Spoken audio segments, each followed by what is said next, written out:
This is Capital City with Capital J. Right. And one thing about drugs, they make you not think about your problems. When you don't think about your problems, you don't solve your problems. Right. Right. So you know, when you use drugs as a crutch, you put yourself on pause.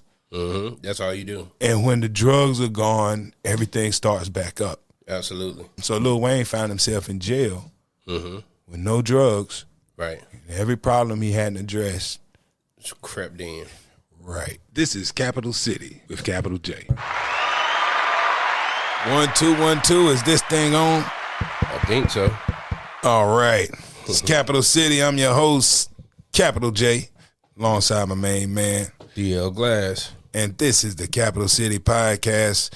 Tonight, I want to start the show off with a verse. Don't push me, cause I'm close to the edge. I'm trying not to lose my head. It's like a jungle sometimes. It makes me wonder how I keep from going under. That's how we're going to introduce tonight's topic. Mental illness in hip-hop. Whoo. Is it? There's a lot of it. And it's getting a lot more attention nowadays because of Kanye's recent struggle. But old people, Kanye is not the first rapper to struggle with mental illness. No, sir. So we're going to be talking about that tonight, or whenever you're listening in the morning. You could be eating your breakfast cereal with this, but we want to talk about it because it's important. So let's start off by discussing those lyrics we just talked about. That was Grandmaster Flash and the Furious Five, The Message. We usually refer to that song as probably one of hip-hop's earliest attempts at conscious rap, right? Everything was about partying. The Message was a serious look into the everyday struggle of being black in the inner city. So the hook on that song is "Don't push me because I'm close to the edge. I'm trying not to lose my head. It's like a jungle sometimes. It makes me wonder how I keep from going under." Right. That sounds like a struggle with mental illness. It's deep. It's very deep. Mm-hmm. So we always like to start at the beginning. Let's start right there. Even the very first rappers were telling you how hard it is to maintain your sanity. One of the first big rap hip-hop songs, one of the first hits, was about trying to maintain your sanity in regular life. Right. You know, they weren't talking about, I'm, about to lose my head because of this rap life is killing me, man. No, that was regular life. Mm-hmm. People calling, collecting bills. Said my brother's doing bad. Stole my mother's TV. Said she watched too much. It's just not healthy. You see what I'm saying? Right. Like, stuff going on. This is regular old real life stuff. So let's talk about rappers and their struggles with mental illness. You ready, DL? Yeah, man. I think this is a great topic right here. I do too, man. Yeah. So first, we already talked about regular life is a struggle for most people, right? Why do so many of them seem to be having breaks? And it's not always something that's always like a bipolar diagnosis is something that probably would have happened whether you were in the life or not. Right. But some people reach levels of mental illness just from the lifestyle. Right. Drags them to a place they can't recover from. And I also think that, it's a direct correlation between poverty, crime, and violence. That stuff is directly related to mental health issues. Well, we can start right there. Mm-hmm. That entire song, The Message, right, was about everything you just talked about. Mm-hmm. Mm-hmm. And the struggle, the reason he's trying not to lose his head in the song is because of the poverty, the violence, and being surrounded with drugs and all of those things. Right. So we've talked about how there's, in our community, we don't reach out for therapy for these things. And the therapy, when you're going through struggles, sometimes the therapy is the thing that keeps you from going over the edge. Right. Don't push me. I'm close to the edge. Mm-hmm. Trying not to lose my head. Therapy brings you back from the edge. But we don't get therapy a lot of times. But these conditions continue. Right. I'm glad you brought up therapy, because it's like the norm is to say that black people don't believe in therapy, and I think that on some regards that's true, but you gotta look at the bigger picture of why I guess we don't believe in therapy, or we've just gotten to a place now where somebody going to therapy is accepted, Right.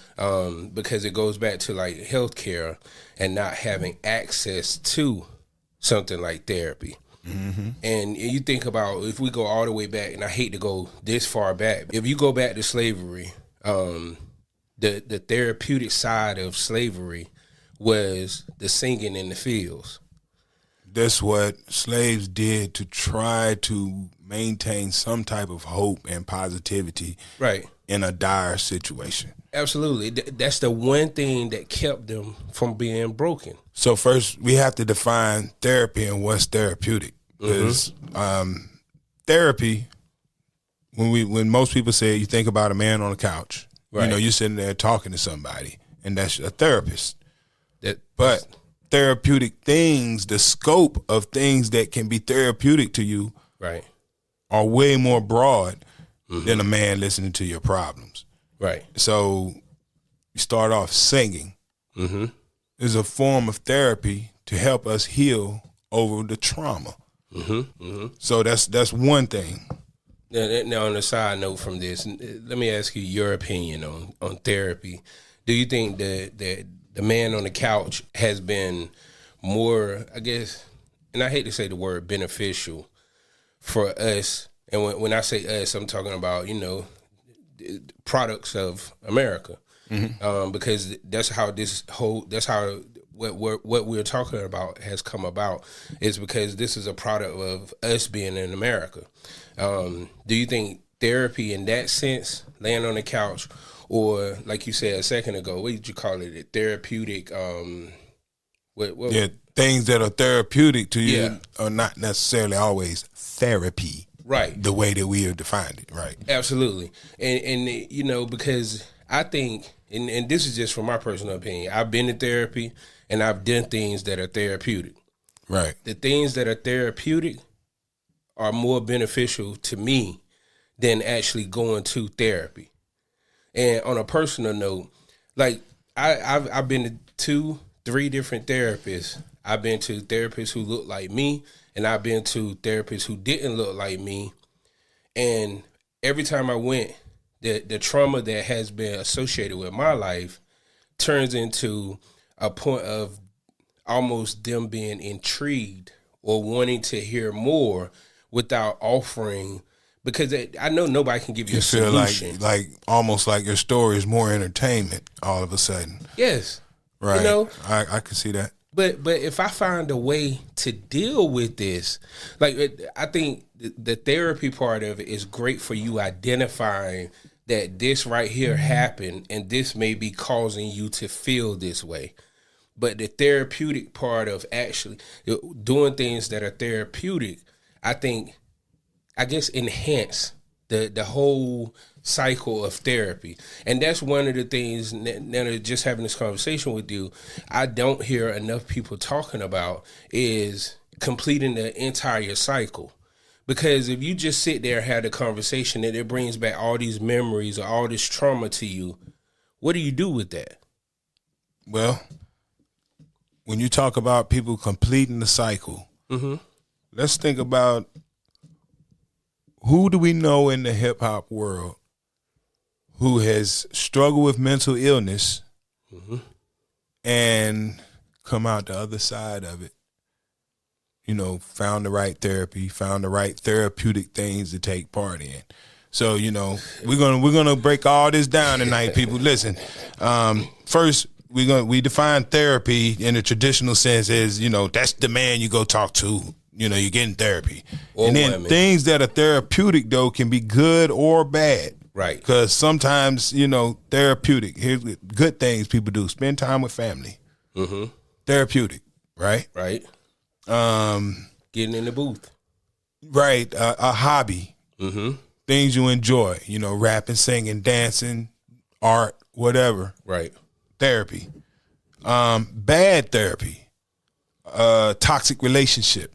Putting a bullet in your brain. That's the end game. It's, that's really bad therapy. It feels like you're fixing the problem, but you're not. You know, drugs, people self-medicating. Absolutely, that's a problem. All right, then we just got a few examples there. Let's talk about. Let's use Kanye first because he is the biggest example out here right now that everybody's talking about. Right. Kanye has been diagnosed with bipolar disorder. And as a producer, bipolar disorder is something I see a lot from talented individuals. Right. And, I don't know what the connection is. But it's just it's been a recurring theme, throughout my time in hip hop. A lot of talented individuals, especially the ones that seem to stand out, right? A lot of them have turned out to have bipolar issues. But you think about the folks that you're talking about, they do a good job of separating themselves from the art, and that isn't it almost like a symptom of bipolarism, separate acting out or acting other than being able to keep going without letting people know that this is what's going on behind the scenes. You mean? Yeah. Well, they're able to do that to a point, but what happens is there's usually one incident, right? You know what I mean? And I'm speaking from my experience with people. I don't know what happened with Kanye, but from what I've seen, you usually have no idea, because we're all different.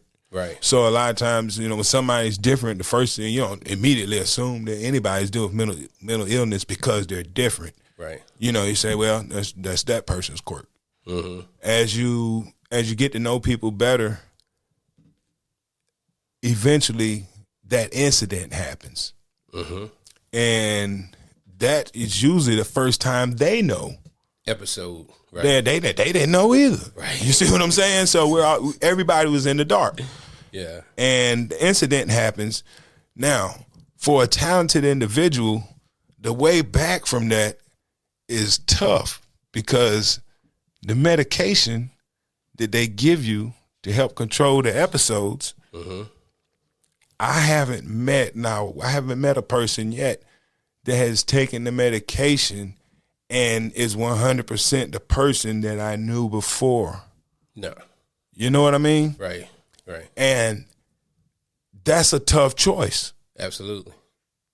Especially for an artist who sometimes the thing that draws you to their craft is their personality. Right. And, drugs that suppress bipolar episodes a lot of times come with the, bipolar is basically a manic depression. Manic is the happy side, depression is the sad side. And in that excited phase, you don't get the excitement either.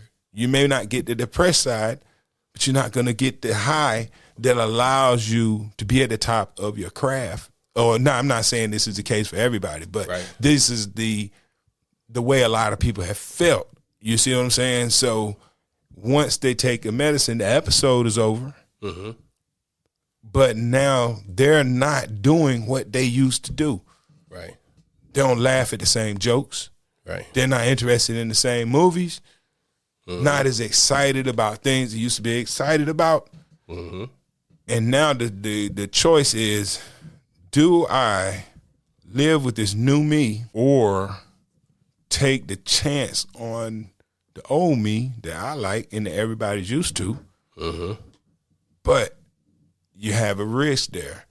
Because I also noticed that, this is just from my experiences when people start taking the medicine, when they decide they don't like it and stop taking it, have another episode. And I've seen this so many times. Right. So we're just talking about things in general, and I wish we could have people call in because I would literally like to know more about what what is going on. But you see it with Kanye, and I'm pretty sure that if his case is like the ones that I've been close to, then I can imagine that someone as creative as that is not happy taking any medication that doesn't allow him to get into full Kanye. Right. We love full Kanye. Right. You see what I'm saying? Right. But we didn't know how far, when Kanye went too far, it's like, oh, okay, Kanye, that's enough. But that's part of full Kanye. Right. And when you put the clamps on that, then you also there's something else is going to be missing. Mm-hmm. So, and that's a hard choice for an artist to make. I get it. Very hard. Yeah. So and my heart goes out to anybody that has struggled with that. And I've worked with so many MCs, man, And man, one guy, rest his soul, he left his rap book at the house, and I never got a chance to give it back to him. The police killed him. Right. He had an episode and somehow ended up without his clothes. Mm-hmm. And, but of course there's no tolerance for that from the police, and he's gone now. And, and I've seen people struggle, take the medicine and go through their therapy and do things like they're supposed to, and they're fine. I have not heard of any more episodes.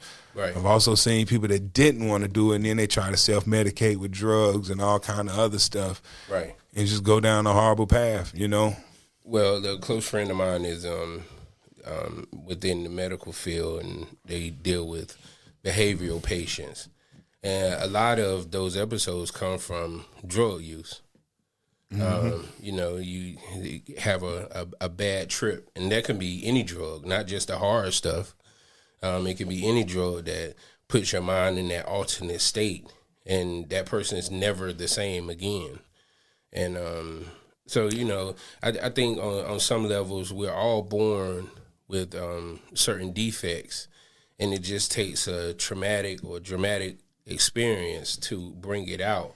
And sometimes tapping into that creative space may help bring out certain things, or tap into a part of your brain, or send those neurons and those electrons in a different space that makes you have an episode. Sometimes I wonder if that talent doesn't reside in the same place in your brain as the dysfunction. Right. Because when one is cut off, it seems like the other's stifled for a little while. You know what I mean? Mm-hmm. But that, like I said, that's probably not every case. This is just what I've seen. Right. And I can't say I've seen more than, than a doctor, but I can immediately think of 5 easily. Mm-hmm. Mm-hmm. People that I work closely with. And these are the artists that, for the masses tend to gravitate towards more or love more. And I think that's a testament of how many people actually battle with this, and who don't have a voice. Like, you look how big or how legendary, God rest his soul, Tupac is. And I say is in the present. Yeah, he's still legendary. Yeah, but Tupac was off his rocker. Not I ain't trying to say nothing, but it was pretty obvious that Tupac wasn't thinking clearly. Mm-hmm. And I'm pretty sure there was some kind of diagnosis there. If you were to sit down with a psychiatrist long enough, I'm pretty sure they could come, mm-hmm. figure out what kind of thing is going on with him, and there would probably be a name for it. You know what I mean? Right. The second thing that seems to permeate hip hop is depression. Mm-hmm. And, there's so, the life that you live in hip hop in itself, let's not even talk about just the depression. Mm-hmm. I'm going to tell my own story for a little while. And this is you're talking about the life of late nights, drinking, just grinding. Right. That in itself wears on you. Absolutely. And I'm gonna tell you my story. I think that a lack of sleep almost affected my mental health. Absolutely. And well, I know it affected my mental health, but I feel like I got. No, I didn't have an episode, but I tell you what, I might have. Who knows? I could have been a year away from one. You know what I mean? Right. But lucky for me, like, you know, everything works out the way it's supposed to. Mm-hmm. In 2007, the economy was bad. You know what I'm saying? Radio jobs were being cut left and right. I lost my radio job in 2007. Right. But it was the best thing that ever happened to me for my mental health. And you didn't see it at the time. Well, I kind of knew it. I was exhausted. Okay. You know, I was working 2 full times. And I could handle it when I first started because I wasn't married. Then I got married and had a baby. Still DJing. So my day would start about 4:30, 5 o'clock in the morning. Drive to the morning show. Some days I might do a remote. Come home, I work 8 hours. Right. You know what I'm saying? But the only time I really had free time was usually from like 1 to about 2:30 in the morning. But I had to be right back up at 4:30 or 5. Wow. So for about 3 years, I only slept 3 hours a night. Right. And I recognized that my thoughts didn't seem like my own at some point. You know what I mean? It's like, you know, so I know a lot of people out here grinding it out, and sleep deprivation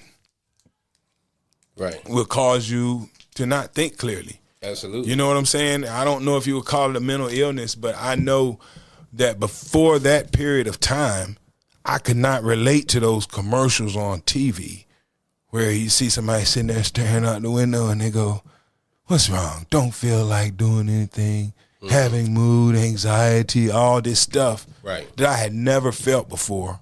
Right. During that time period when I was without sleep for 2 years, you know, and working 3 years straight, no time off. You're talking about DJing all weekend, working every weekend, working all week. Yeah. Wife, kid, bills. It was, you know, and you feel like you can handle anything. So for me, that almost drove me absolutely insane. So when they let me go, man, I didn't even fight it. I was like, you know, I wasn't mad. I was like, this is God just saving me, you know. Right. Because he knows that I will work. As long as there's more work to do, I'm going to show up. You know what I'm saying? Right. So I have to be forced to stop working sometimes. But now you don't have to force me to not work anymore. If it's something I feel like it's just too much, I don't have time. You know what I'm saying? I just don't. Because I've already worked myself raggedy and burnt the candle at both ends, and I know it's no good for your mental health. And there's so many people out here in the game right now working too hard. Right. And that cause, you know, panic attacks, stuff like that. Like like I said, I didn't know anything about that stuff. Right. But then I'm sitting there, I'm like, what is this pain and come in my neck, my arm? You know what I'm saying? Man. And it's like, what is this? Right. That's stress and working too much. And you know, that in itself affects your mental state. If you do it too long, what turn like a mental illness is something, and illness is something you can get over, right? Yes.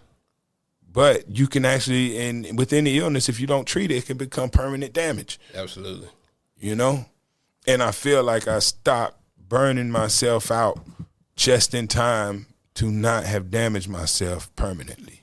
You know, it took me, you know, a few months. I was starting to be like, I feel like me again.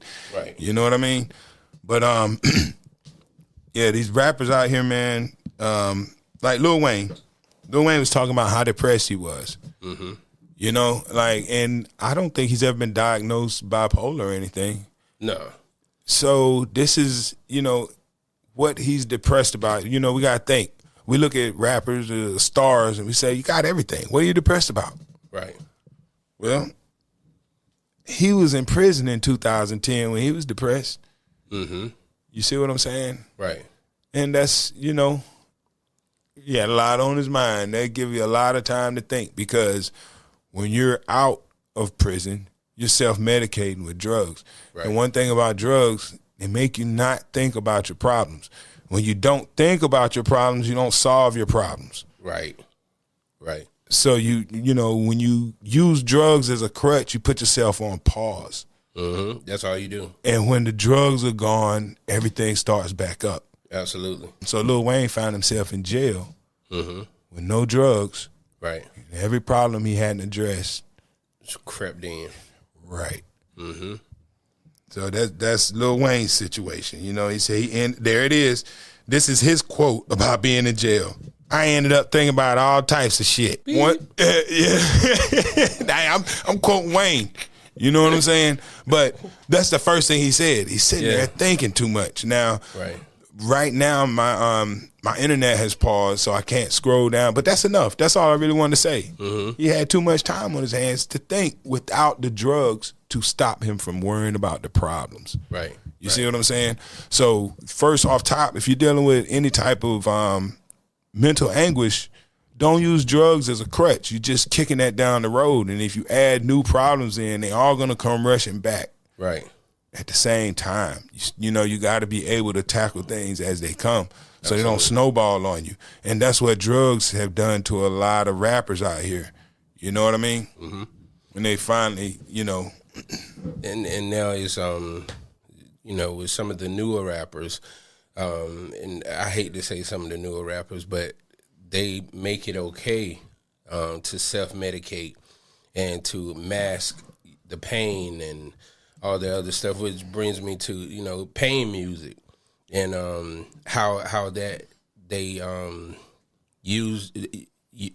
turn to drug use. Most of the artists that I have experienced with or listen to, that's the underlying mechanism, coping mechanism is to turn to drug use. Use the lean and all this other stuff. But a direct side effect of these drugs is increased or intense depression. Right, especially when you're talking about lean, which is an opioid. Yes. Like literally, I want to put this out here so people really understand, because sometimes ignorance will have you doing some things you don't know any better. Right. There's heroin. A lot of people say, I wouldn't do heroin. Say it again. There is heroin, and a lot of people say they wouldn't do it. Yeah. But yet, you chase these oxys. You after the hydrocodone, you want the lean. It's heroin. It's heroin. You see what I'm saying? But you don't want to say you stuck a needle in your arm. Yeah. But this is what you're messing around with. And if you don't study your history, you're doomed to repeat it. And what happens is, I've been alive long enough now that I've seen how drugs go away and resurface. When I was born, heroin was like crack. Everybody was, the word was getting out that heroin is like, but it was hot at one time. Right. But, I watched people get the word out, and the heroin addict was like the worst kind of addict. That's a guy on the street leaning sideways with his eyes closed, and nobody wanted any part of that for a long time, and it was taboo. Nobody wanted to do heroin. You start talking about recreational drugs that people think are cool. People starting to sniff cocaine during this time period. They thought it was cool. So disco's coming in. Then crack came, killed that. Right. And then eventually people learned about crack, and you see people smoking crack anymore. But what happened is y'all forgot how bad heroin was in the interim. So you've been watching crackheads, you watch meth addicts run around, and people forgot that heroin is the original boogeyman in all of this, and it's back. And it's got a new form. It don't come with the needle anymore that you stick in your arm that makes you look all ugly. It comes in a cup. It comes in a prescription. Right, and you sitting there drinking this sweet candy juice. Right. And it's heroin. Kids out here drinking heroin, basically. Right. Because when, and this is facts. This is not my opinion. But once you become addicted to that stuff, when you can't get that stuff, that's what you go looking for is heroin. Yeah, because it feels the same. Yeah. What it is synthetic. Heroin is natural, and they made a synthetic version that gives you the same properties, so that you don't have to grow it. They can create it in a lab, right? And that's what you're doing to yourself.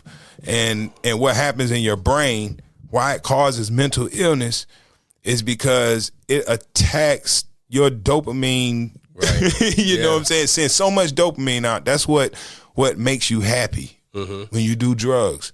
And you're creating it artificially, because normally your brain creates that when you have sex, when you meet a beautiful woman, when your kids tell you they love you, right. When you do something nice for somebody, you get that same rush. Right. But drugs give it times 10. And then eventually you can't create it from those events like family reunions and weddings. They don't give you dopamine anymore. You need heroin for it. Sitting there numb. And when you don't get it, since that's the only thing that sparks your happy juice in your brain, right? You gotta have it. You gotta have it, or you're not happy. Yeah. There's one thing about somebody on heroin, they going back. So we got a whole group of people right now. A big part of the hip hop community is causing their own mental illness right now. Right. With opiates. And they have no idea that the end result is you're erasing your ability to be happy with normal things. Right. You know? You gotta get out this soapbox, man. They're gonna start listening. Hey, this is not a soapbox. Like, I know. Like, you know what I'm saying? That's marijuana is a lesser way of doing the same thing. You know, it's not as strong as heroin. Yeah. But for a brief moment, people forget about their problems. If you smoke too much marijuana, you will not address your issues. I promise you. Period. You will not. You know what I'm saying? Because you found a way to not care about them.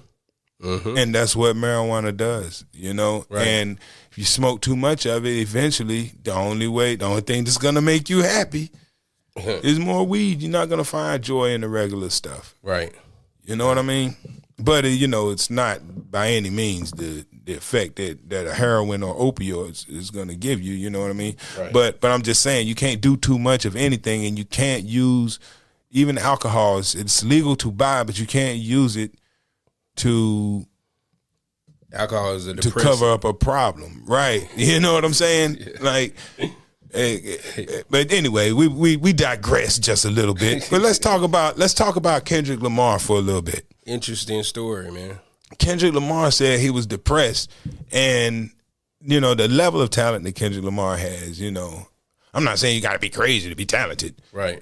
But you know, it wouldn't surprise me to find that he struggled with something, you know. But when you think about depression, you say, what is Kendrick Lamar depressed about, you know?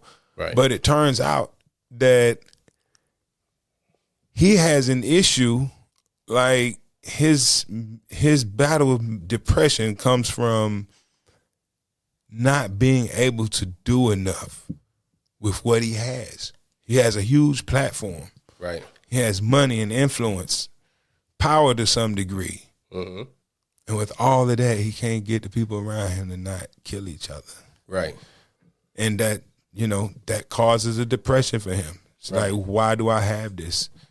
If I can't do nothing if I can't do nothing with it. It's you like know a what curse.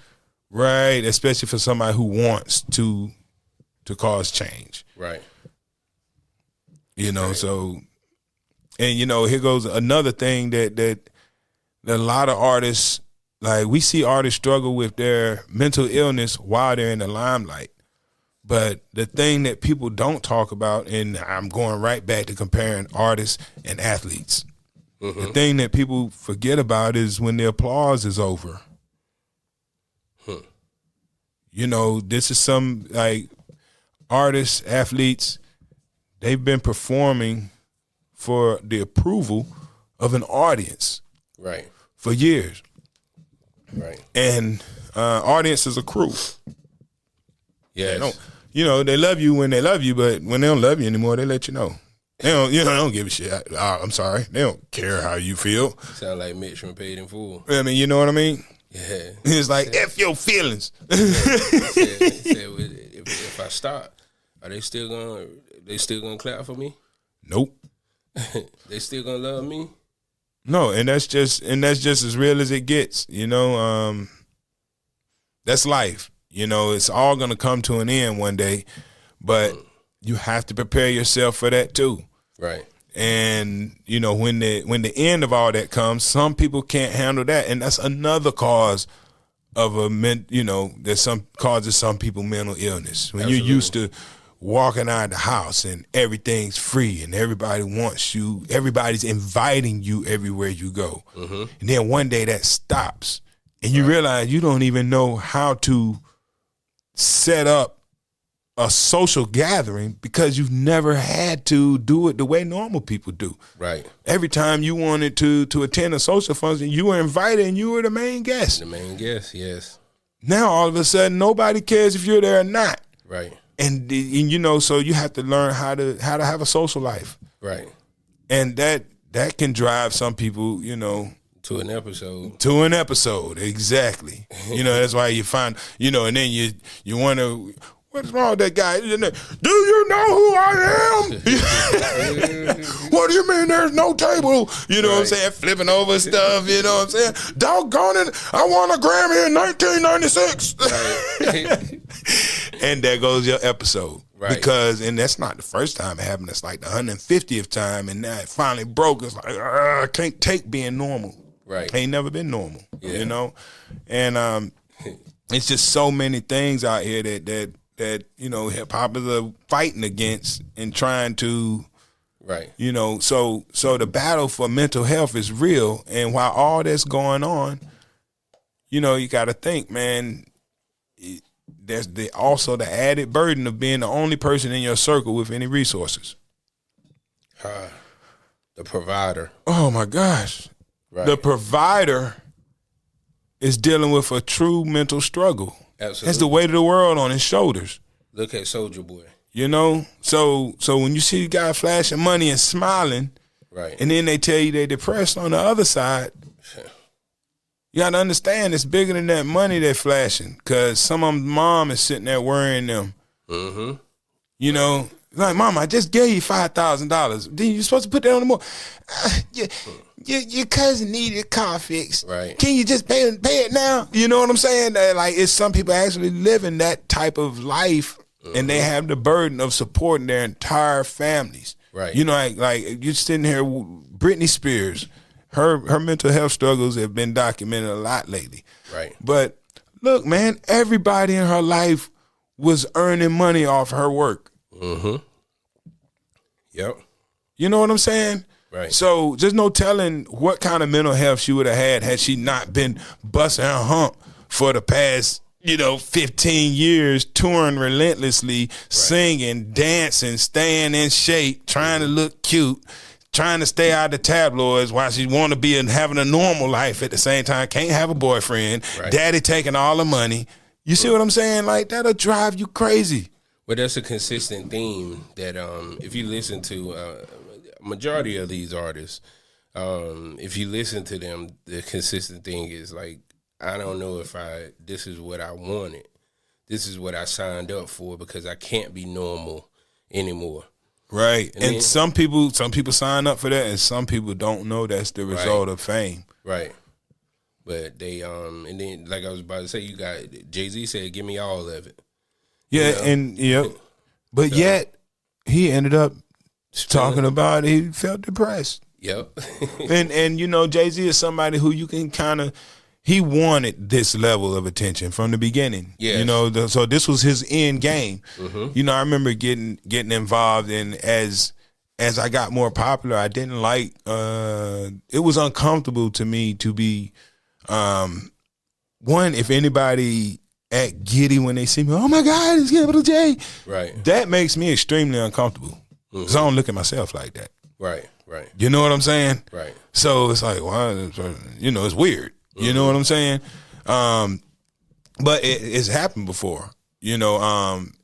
Stuff like that it's like, so just having that, when it start to happen, I was like, man, I wouldn't want this to be the way it is every time I go out. Right. And that's life after a certain point. If you so I knew that I wasn't interested in I don't want to be that kind of famous unless I'm that kind of rich. Right. And that type of famous always comes before that kind of rich. And that's when you get yourself killed out here messing around. When you turn famous, you got to get rich before you get killed, so you can get away from the people who hate that you're so famous. Absolutely. You know what I'm saying? Because they coming. Right. And that in itself is more stress, which causes depression. Yes, sir. You know what I'm saying? So here's the deal. Another reason people get depressed and people go through this mental illness, because rappers didn't know that when they were struggling, here they are, they're looking around, all these people were all here in the same game together. Mm-hmm. You got friends. Then something happened and you're the only one to blow up. To people that used to be your friends, y'all came up together and they're not your friends anymore. It's a term for that. Not separation anxiety, success anxiety or something like that. Well, that's real, man, because and what happens is since these people have all struggled together, when one person gets more than everybody else, especially in a situation where you're surrounded by people who might want to take what you have, you end up making sure that they have as much as you have. Right. One, to make sure that they're never so uncomfortable with what you have to want to take it. Mm-hmm.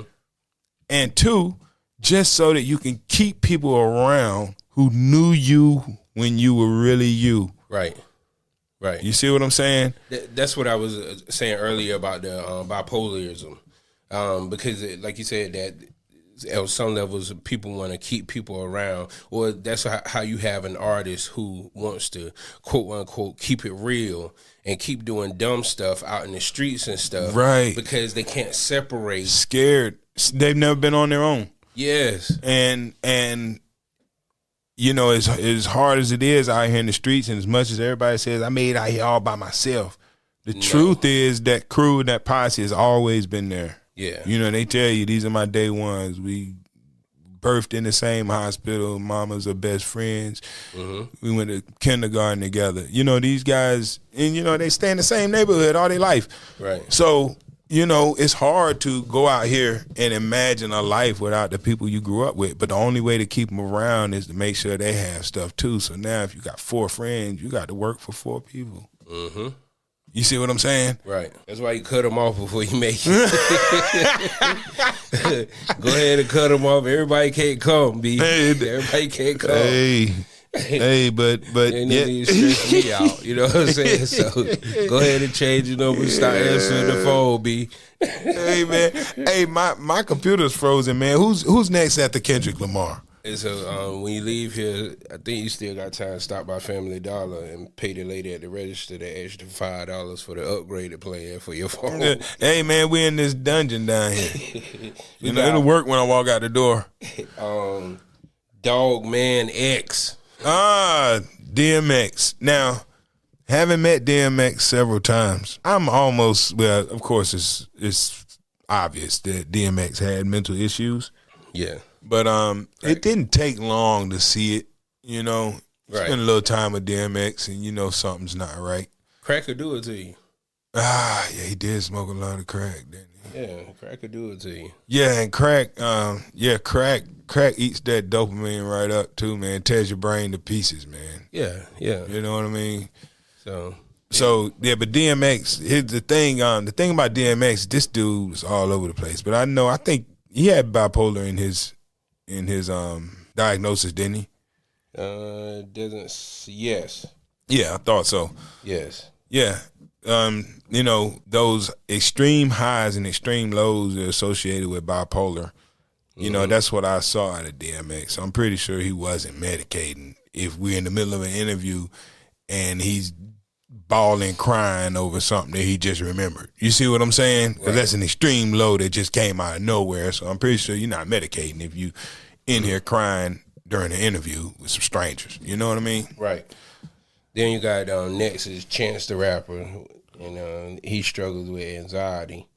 And he said now he may have PTSD because of death of his close friends. And this is his quote: "Anxiety is something that I'm just getting exposed to, it's a big conversation, the idea that I'm getting introduced to now. You said it's in 2020. Hey, PTSD, that's a big one that we hadn't talked about yet.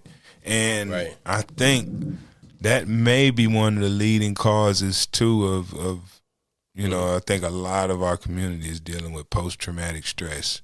Man. I've been, oh, man. I should probably get therapy myself because my years in hip-hop, I feel like I've seen a war. Mm-hmm. You know what I'm saying? Right. Like I've been in the presence of so much gunfire and seen so many people shot, so many people killed.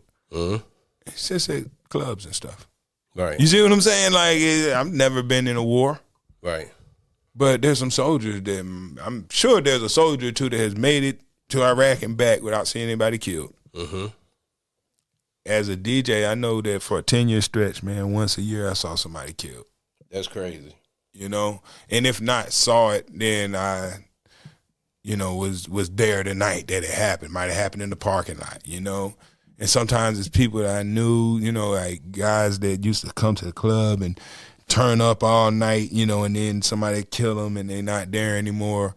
And I've never gotten any therapy for that. For all the people I've seen and all the bodies, you know, and I don't know if I'm dealing with any PTSD, but it's not normal to see all that stuff. Right. And all that stuff that I've seen, anybody else who's at a lot of the same places saw it too. Right. So, you know, I think back 1989 was the first time I was actually inside a place and somebody came and opened fire. Damn. You know what I'm saying? I remember the song that was playing. What? The remix of the Sugar Hill Gang. They did a remix in 1989. Damn. That was on when that happened. And that Grandmaster Slice song had come on earlier in the night, or like right before it. I remember that too. You know what I'm saying? That the one I was playing for you out there. Mm-hmm. We were at a club outside of Greenville, somewhere between Greenville and Little Washington. I forgot the name of it. But they put this guy at the club, and he had one of those long rifle bullets. And I remember him going out the door while they were pushing him, saying, I'm going to put this in somebody when I get back. You know what I'm saying? Right. And then I remember talking to this girl, and I saw dudes like, you know how you in country clubs, you know, country in the country clubs, a big seat, a big concrete building, right. And you can't look directly at the door. There's just a barrier, so you can't see the door, right. And the people at the door can't see how many people in the club, right? Right. So I just see people running from behind the barrier, and then the dude came in, and all I get is pow, pow, pow, pow, pow, pow, pow, pow, pow. And everybody dropped, you know what I'm saying? We all behind the speakers and stuff. Right. But this is 1989. I was 16, 17 years old. Mm-hmm. You see what I'm saying? Right. And I'm out trying to have a good time, and, you know, somebody's firing a gun inside of here. Right. You know what I'm saying? Yeah. So I don't think anybody got shot that night. But the very next year, me and some dudes from Princeville went to Oak City. To the turnout? No, club called the Hideout. And I think that was the name of it. So, matter of fact, one of the dudes that was with me, old guy, rest his soul, we walked into that club, and this dude walked up, said something to him. He looked at me and said, yo, Jerome, this nigga talking about he gonna kill me. like, you know what I'm saying? And the next thing you know, the dude started shooting. But at the time, back in the day, sometimes people would have blanks, and they would just be making a lot of noise. So he started shooting in his chest, and we all thought he shot. So I turned around, took off running, right. Looking down like bullets, you know, and I just take off, but I look, and he's right beside me. Right. And, you know, all the rest of the boys, I ain't put everybody's name in this, you know what I'm saying? But you know, the crew, the guys that always hang around that group of people. Spotlight, shout out Spotlight. Yeah, whole Spotlight. The dude that was driving behind me, I remember looking up in my rearview mirror when we got to the car. Now, when we were running through that across that parking lot, they were shooting some real bullets. And when we got to our car, the bullets were real. Mm-hmm. And I saw the dude standing beside the guy behind me car. I know his name. I don't know if he want to be in this story or not. Right. And dude started firing. When we got back to Tarboro, there was a bullet hole in that pillar between his front window and his back window, and he had bullet holes in his trunk. You know what I'm saying? So, but this is before I'm graduating from high school. Right. So the things that are happening that were used to happening every weekend are starting to happen when I'm in high school. Mm-hmm. You know, this is the crack, the early crack era, or I guess it's the middle of the crack era. Yeah, definitely playing that jigaboo music. I don't know, hey man, I don't know what that was about, but so we get back to Tarboro. So now, twice, I've been involved in gunfire. You see what I'm saying? Right. At a club. And this continues on for years. Right. Years and years and years. But now it's been years since I've heard of shooting at a club. Because I don't go to clubs anymore. Absolutely. You see what I'm saying? Mm-hmm. I don't even like DJing at clubs. Right. I think the last time I went to a club, I saw 5 people get run over by a car. You see what I'm saying? And 2 people got shot. And did you get therapy for that?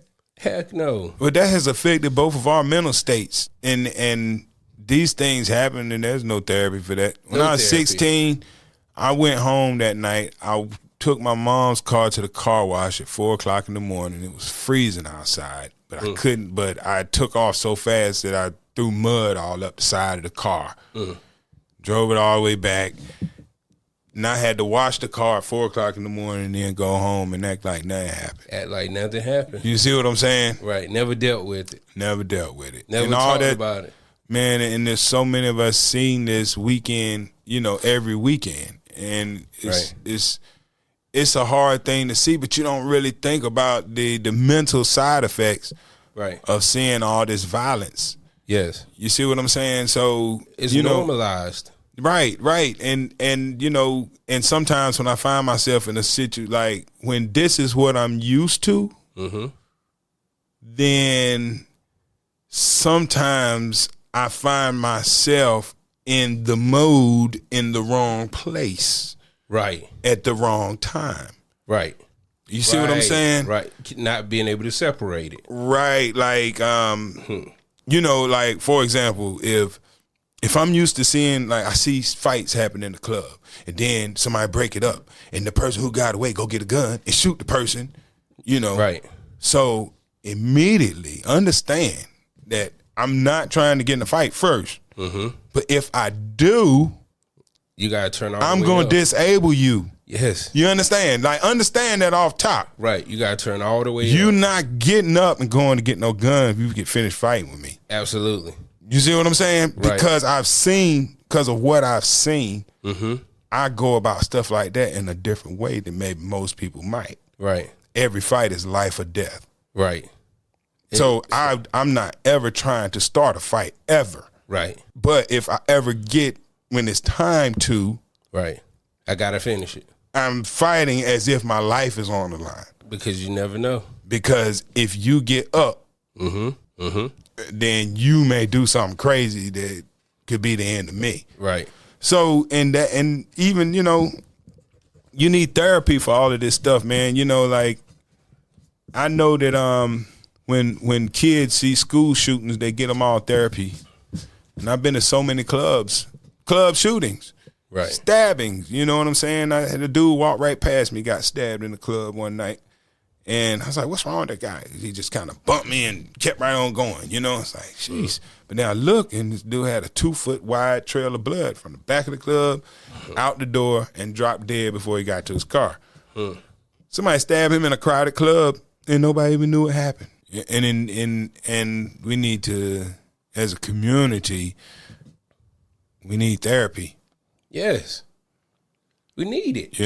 And the music that should be therapeutic is now all it does is just glorify the violence that causes the problems in the first place, and everything that's depressing, is being glorified. You can go back and listen to the message, which we open up with. It's talking about all the same stuff, but there's no glorification of any of it. You know what I'm saying? You know what I say to that, though? I don't blame the messenger because it's a cycle. And what I mean by that is, like, we've been through the period where this is the worst thing possible.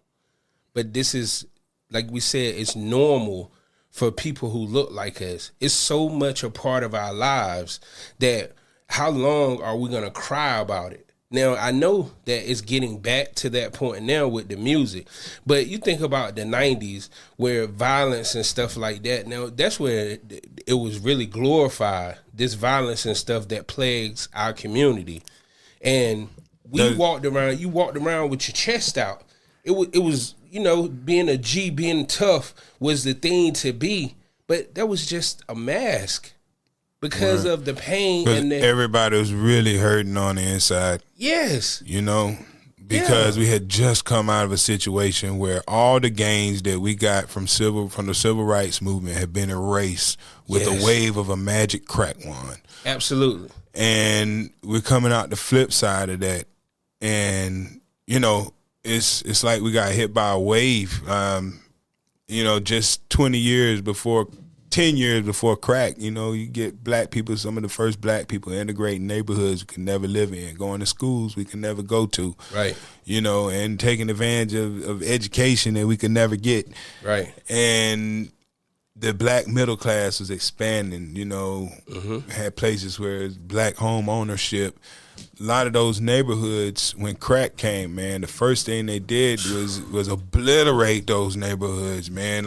Yes. Like all these places that you call the hood now, they were just nice middle class black neighborhoods. Like that's what you they didn't were. refer to that as the hood. That was where black people stayed, where hardworking black people lived, and where you be proud to raise your family. Absolutely. You could buy a house and you own it, and you're proud of what you've done. And shout out to CIA, man. Y'all did the damn thing, man. Shout out to CIA, man. Y'all did it, man. Yep, Proud to be an American. Yeah, so in an attempt to undo all the crack was left unchecked because of the reversal that it did to everything good we had accomplished. Yes. From the 60s on. Mm-hmm. And to have that much stripped away from a group, we haven't addressed that as a group yet, and there's been no therapy for it. So a lot of the dysfunction that you see in the 90s it comes from that pain and that trauma. Yes. The loss that we took in the late 80s and all the way through the 80s. We lost all the way through the 80s. You know what I'm saying? And we talk about the opioid, and this is me speaking. I don't represent the show when I say this, but when we talk about the opioid epidemic that's going on in America, this is nothing new. The only new part of it is that the seller has changed, because you have Run and JJ from the hood selling this now to Susie and them that are ODing on this stuff. This stuff has always been around. The only thing they did was change the name from speed to crystal meth, now to like opioids and stuff like that. But it's always been in their community. The only thing that has changed is the seller. And that's why it's an epidemic now, because there's people out here getting rich on it who they didn't intend on getting rich from it. They didn't give this much attention to crystal meth. No. We won't sell in crystal meth. Yeah. We won't sell in speed.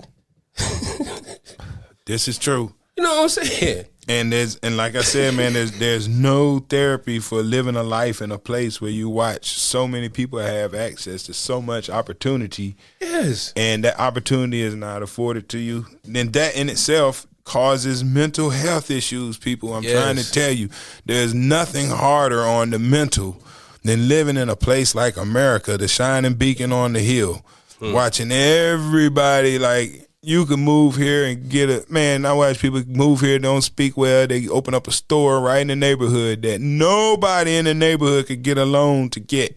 Right, and they open the store. How is this possible? And I've never figured it out myself, and nobody knows. Right. So, like we're sitting here not even in the know about how people are able to come from other countries and open up stuff in our own neighborhood. We're not able. How are they able to do that? We can't do it. How did they do it? Right. So it's so many like that. That is hard. That's a struggle. People are struggling every day with the things. Like, it's hard living in America when you're not winning. Right. You know what I'm saying? Because America is supposed to be a place where everybody wins. And you need therapy when you're not winning in America, because, hey, for crying out loud, man, they ain't let anybody be president here. Right. You know what I'm saying? So if you can't even get minimum wage, you know what I'm saying, you're going to have some issues. Absolutely. You know what I mean? The biggest artists in our genre of choice, hip-hop, all have mental health issues, sober or not. J. Cole and Drake, as far as I know, Drake may drink, but Drake's not out here doing hard drugs and stuff. Mm-hmm. J. Cole, what's the deal with Drake? Did he say he struggled with some mental illness? Man, Drake just hasn't addressed his. I've heard Drake talk about the stigma that goes along with being light skinned. And at some point that plays on the psyche. If you listen to Drake's music, you could tell that it's playing on his psyche. He may not address it in that manner, but the type of music that Drake makes, something's playing on his psyche. Hey man, I've seen that struggle in life. I've seen I came up in a family like my mother and father, like literally there was never any light skin, dark skin talk. So it wasn't like, it's never been about skin tone, right? Within the four walls of my house growing up as a child, right? Just that. And anybody who says something like, they don't like light skinned people, or like they were fools to me. You know what I'm saying? And still are. Like, that's the most ridiculous thing I ever heard. You know what I mean? But people think like that, and I have seen the mental effects. Absolutely. Of that type of thought pattern on the people who are victims of that thought process. Mm-hmm. And I think that's it's awful because, especially within races, and it's not just our race that also causes mental illness, like by doing that to girls. It's not just us. Like, over there in India has an issue with it. You see what I'm saying? Right. I noticed that Latinos, absolutely, so all of this, that's absolute ridiculous foolishness. Mm. But dealing with that separation, and that's something else inside of hip hop that causes people mental anguish that we hadn't even thought about. We hadn't even thought that maybe Drake has to deal with some things that you don't have to deal with because of his skin tone. Absolutely. And you think, but in most people's mind, you think a light-skinned dude got it made. All the girls love him. You know what I'm saying? Yeah. So that's one of those things. And for most people struggling with mental illness, they're the kind of people that everybody thinks life is perfect. Mm-hmm. You see what I'm saying? Mm-hmm. So, I'm glad you brought that up about Drake, because it gives me an opportunity to address that foolishness, that colorism. Yeah. You know what I'm saying? And that's been going on, since the existence of time. It's ridiculous, man. Especially amongst one race of people, to be dividing your own people into class based on their skin complexion that's, man. I'll slap you for that. Get out of here, man. Right. You know what I'm saying?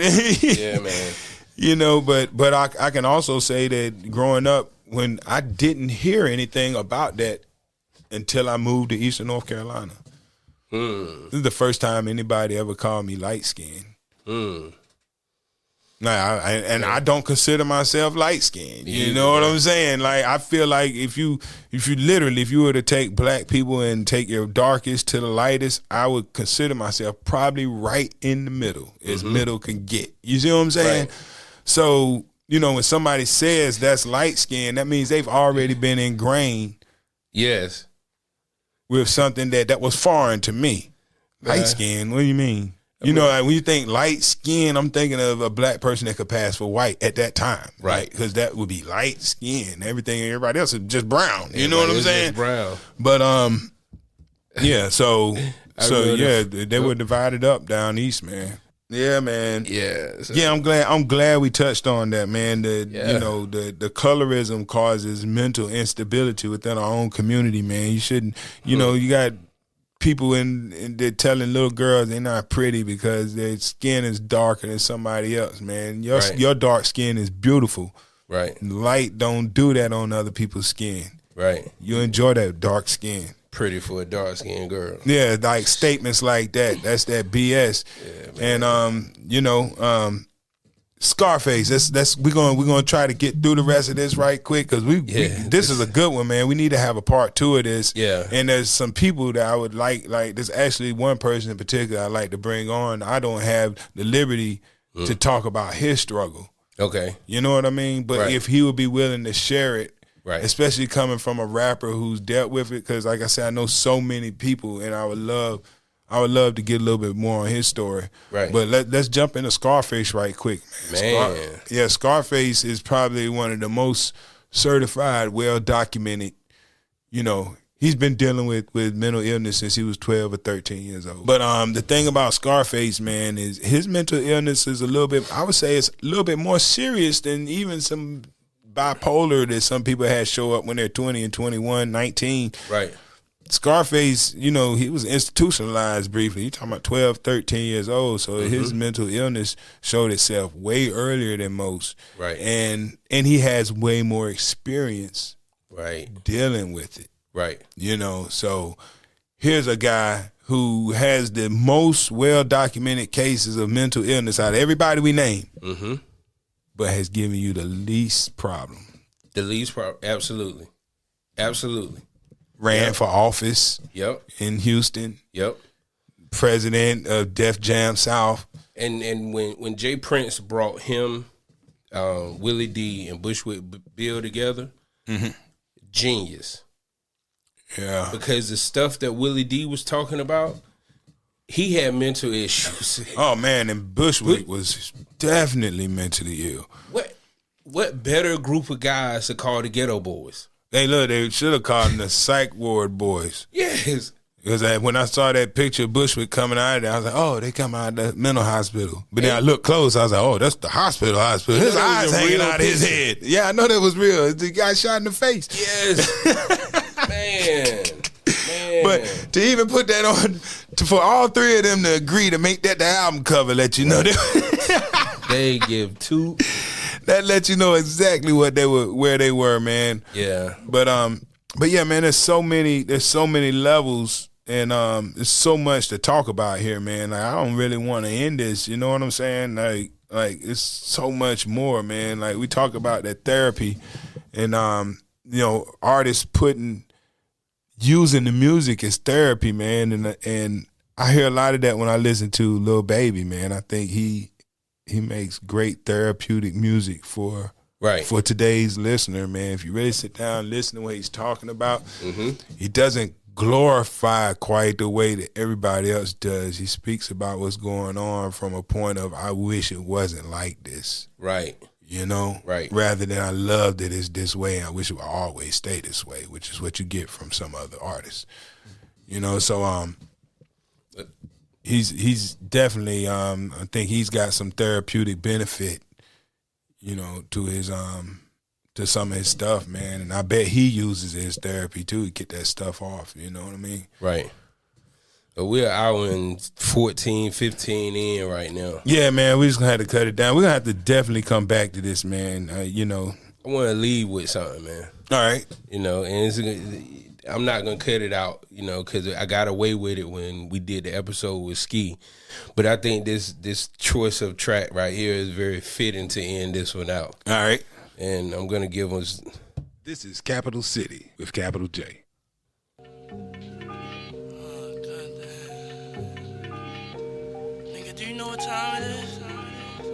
You know what this is? This is a song about a rapper's struggle with mental illness.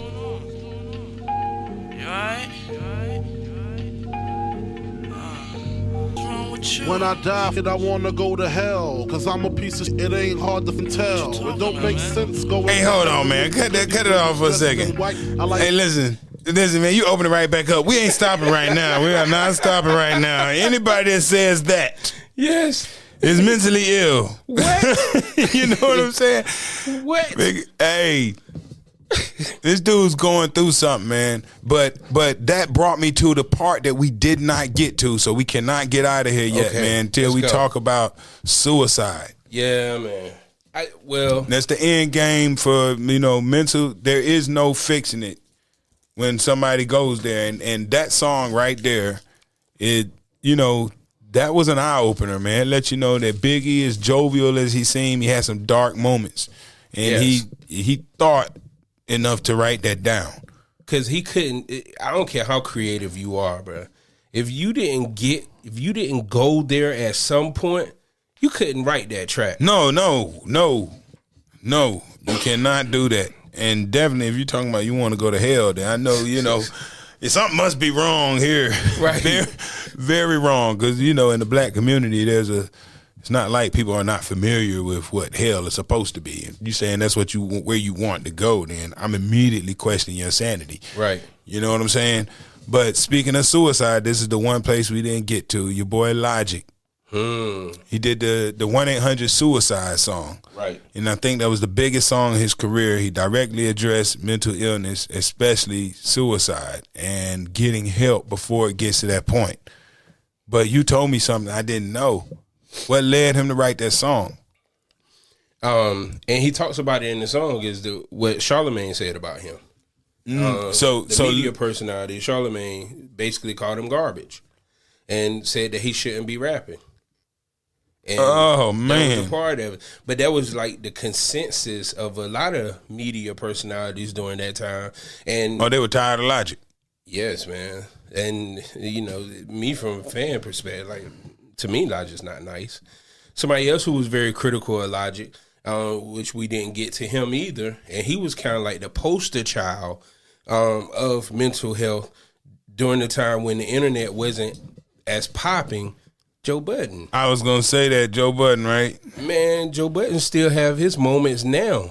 If you just look at his demeanor, you could tell that Joe Budden still has his moments now. And I think he kind of shied away from it. And this is just me from a fan perspective. He kind of shied away from it because they accused him of abusing the drugs to help him deal with it. So instead of him jumping on the bandwagon about mental health, because he had been on the leader of one of those bandwagons for so long, he just kind of stayed away from it. He didn't want his personal stuff to come out as much as it was coming out. Right. But yeah, Joe Budden, man, for a long time, from being a womanizer to a drug abuser to battling with depression, like all these different sides of having these mental issues, Joe Budden has been a part of a lot of it. Oh wow! Yeah, I do remember him having some issues early on, but I didn't think about him as being one of the. He's been a big open. He's kind of been open with it. Absolutely. So, and, he hasn't, for the most part, man, he's had his battles have mostly been in private. Right. You know what I mean? Now, the one last one, I think a lot of artists too, like we talk about how gay people who haven't come out of the closet, most gay people who have come out of the closet talk about the extreme mental burden it is to be living as something that you're not. Mm-hmm. You know what I'm saying? Mm-hmm. So, you can imagine, man, like if there are this many gay people in society and we're not seeing it reflected in hip hop, right? Then I'm pretty sure a lot of this mental illness we're seeing too is just a lot of people can't come out. But you think about how long it took Queen Latifah and the Brat to actually come out of the closet. Yeah, two of the toughest, mannish women in hip hop that nobody suspected to be about a boyfriend ever. And it took them forever to admit that this is the reality that they're living. You know what I mean? Right. And the mental anguish that had to come with that, I'm pretty sure. Man. You know. And the crazy part about it is, if you ask most men what their sexual fantasy is, it's 2 women. So why was it so hard for those 2 women to come out? Because of society. Well, you know, I don't know if it would have affected either one of them back then, because they were so manly. You can't call those women manly. Well, yeah, I'm gonna take that back. Here was the thing. I met Queen Latifah in real life, and from that point, I was never ever attracted to her again, because her persona in real life, she was herself, and that person is not attractive to a man. Right. That person is like all other men to me. Absolutely. You know, I'm sitting at the bar and she's smoking Newports, drinking a beer with a tank top on and her hair braided back with all the other fellas. Right.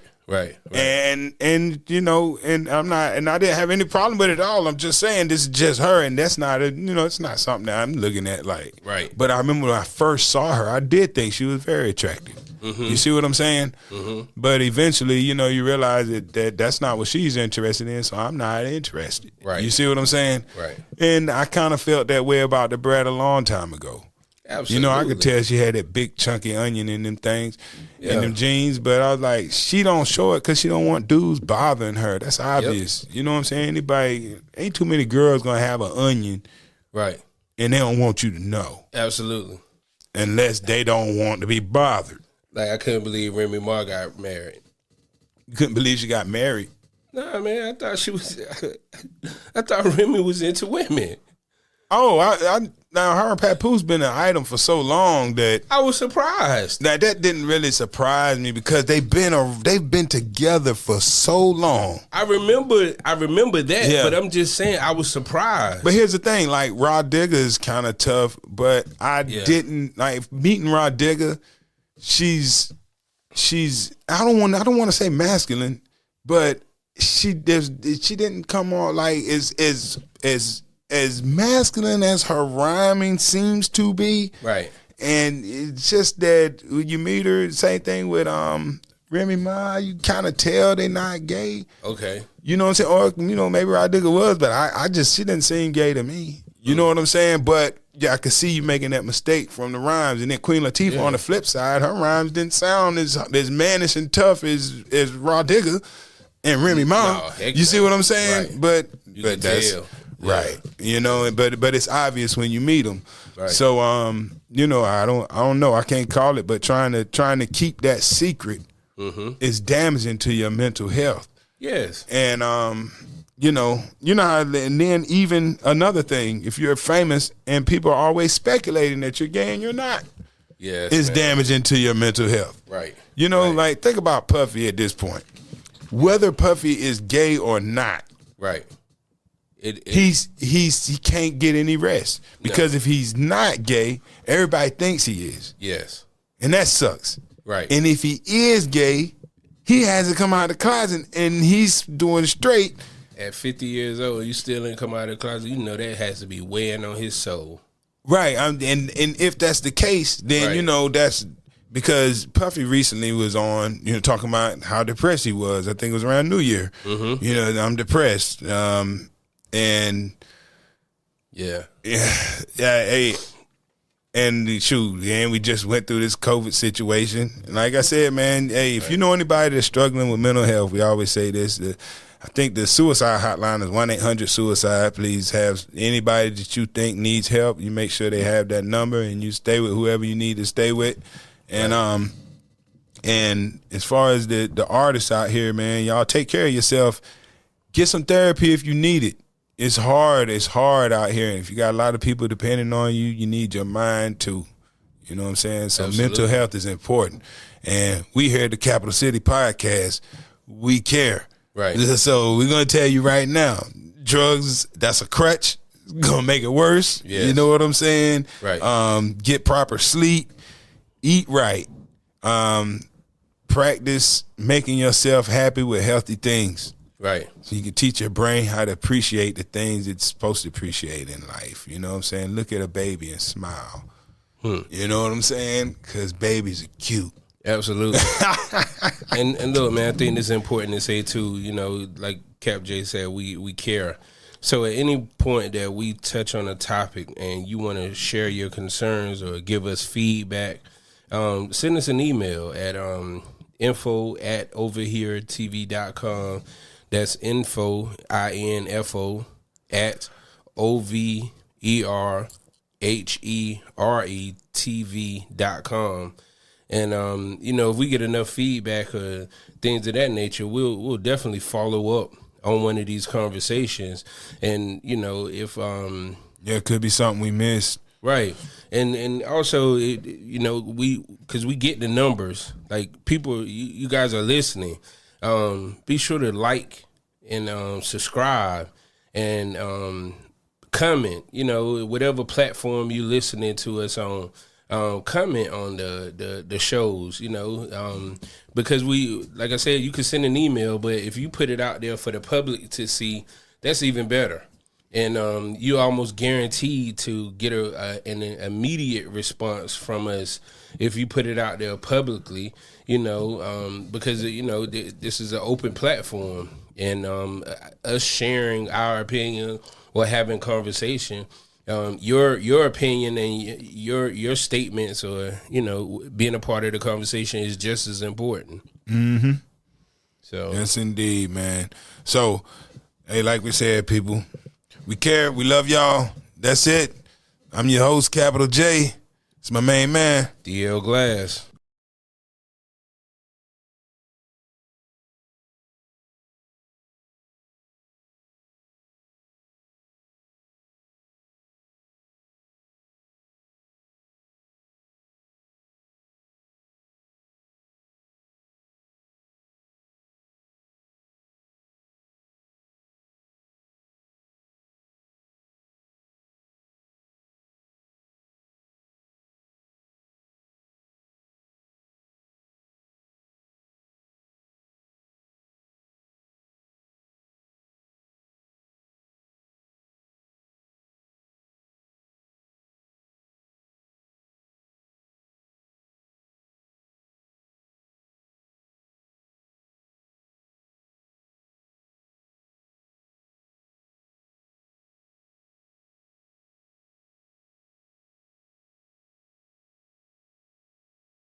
This is Capital City with Capital J.